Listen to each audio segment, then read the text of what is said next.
suppose you think that was terribly clever. But at least once given a second chance, people had more sense. But it is the spooky season, and I am dressed appropriately. We're going to be discussing a topic that's been long debated: vampires and werewolves.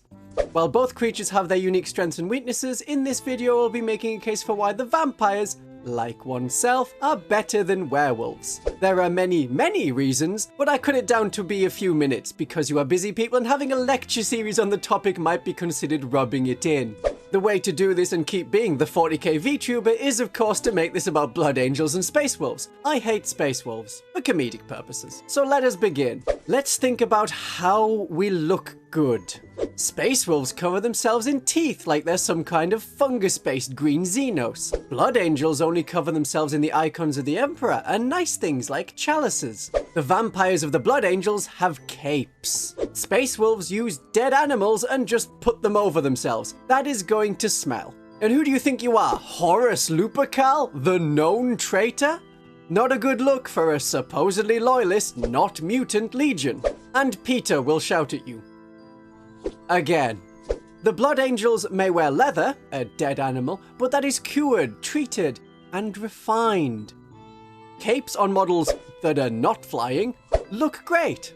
A big dead dog looks like something fell on you and you were too stupid to brush it off, so it stayed on you and you called it fashion. Vampires have style, and they dress in the latest fashion or a timeless fashion. Werewolves, on the other hand, tend to be more casual and rugged looking. There is no dress to impress with them. We'll talk about the helmets later. What about when you have your worst day? When the curse of the Legion affects you? How do Wulfen dress? They barely do. They get hairy. That's a pain to get out of carpets and clothes, and then they run in their almost naked form at the enemy. That is undignified and not good battlefield tactics. When a blood angel has their worst day and the black rage takes them, they join the death company, but they wear power armor. It is painted black in mourning to send them off to their own funeral. That is dignity. That is honor. If a Wulfen comes back, then it's called a good boy and kept around. That's just wrong. One of the most significant advantages of being a vampire is the immortality. Though I am a young vampire, vampires can have centuries of life experience and they can accumulate vast knowledge that werewolves cannot match. Vampires do not age and can potentially live forever. On the other hand, werewolves have a limited lifespan and age much like any other human being. If I crack my back on stream... Oh! Oh my god, did you hear that? Oh! Oh! Oh my god, I'm dying. That poor creature. Now, what did Leman Russ do in the heresy? What was his main contribution? Well, he was manipulated by Horus into making sure that the loyalist-leaning Thousand Sons and their Primarch Magnus became traitors. Great job. Yeah, you deserve to have your cure destroyed in the Battle of the Fang. Keep your mad werewolfness. It suits you. Sanguinius fought the very floor of his legion, fought the greatest of the demons of Khorne, and won. More than once. He beat off demons of Slaanesh before the Imperium knew what demons even were. No creature of the Immaterium could beat him, and his legion was there at the Siege of Terra. How many space wolves were there? Not a lot. Russ could have been there for the Siege of Terra, but decided to charge off after Horus to fight one-on-one in a duel, ultimately achieving nothing. When Sanguinius dueled Horus, he caused the break in Horus's armor that the Emperor needed to end the heresy. Nothing Russ did in the heresy is anything like as valuable a contribution. And Russ was known for not playing well with others. He got into fights with Lionel Johnson, but Sanguinius was nice. He was almost universally loved. Horus desperately wanted him on side. Erebus and the Wordbearers wanted the Blood Angels to turn to Khorne, but the traitors had to settle for the World Eaters and their self-imposed psychosis because the Blood Angels were able to overcome any kind of vampire flaw like thirsting for blood. Sanguinius wasn't proud. Russ was arrogant to an absolute fault, but Sanguinius, he was humble. When he first met his legion, he didn't brag, he didn't declare he was going to do great things or fix all their problems. He said, "Hey, sorry, you got me."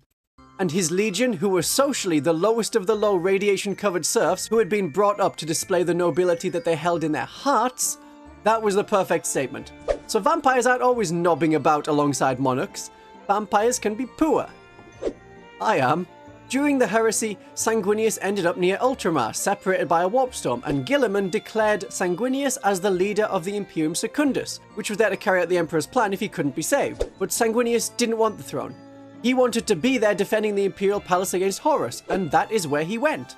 And you don't need to ask which one would win in a fight, Russ or Sanguinius, because Sanguinius was diplomatic. He could avoid fights he didn't want and had friends to call upon.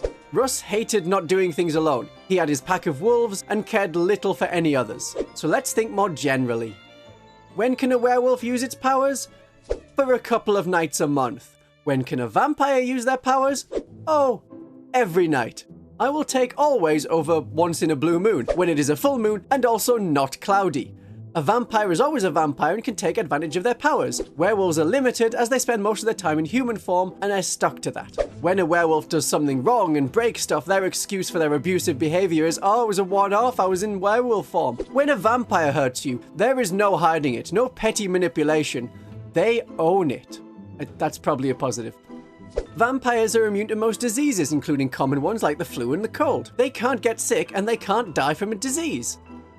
Unless Nurgle has a really good one. Werewolves, on the other hand, can get sick and are vulnerable to diseases like any other human being. Also the dog illnesses and an increased need to get wormed. Vampires have the power of mind control, which allows them to manipulate the thoughts and actions of humans while being passed off as subliminal messages. Click the subscribe button. Also, they have a natural charisma, or riz as the young people are calling it. This power gives them an edge in situations where they need to hide their true identity. Werewolves don't have that power, which makes it difficult for them to blend in with humans. Vampires are known for their incredible speed and agility. They can move faster than the eye can see and are incredibly agile, allowing them to dodge attacks easily. Werewolves, on the other hand, are fast and agile, but not as quick as vampires. This agility makes vampires better hunters and fighters. Werewolves may be tough and can take a hit and keep coming, but isn't it better to not get hit at all? And if they do get hit, vampires have the power of regeneration, meaning they can heal from almost any injury. They can recover from wounds that would be fatal to a human being or a werewolf. Werewolves can heal quickly, but their injuries take longer to heal than vampires. And when it comes to death and weaknesses, you need a pre-sharpened stake to kill a vampire. And you need to stab a vampire through the heart. Do you know who else dies from being stabbed through the heart? Everyone! Werewolves can be killed with fancy kitchenware. So vampires have many advantages over werewolves, making them the superior creature. And we could argue back and forth about the Space Wolves and the Blood Angels, which is better, the 6th Legion or the 9th Legion, the noble in spirit vampires, or the Space Wolves who go full fursona in battle. I'm okay with you liking Space Wolves as long as we understand that this is an abomination.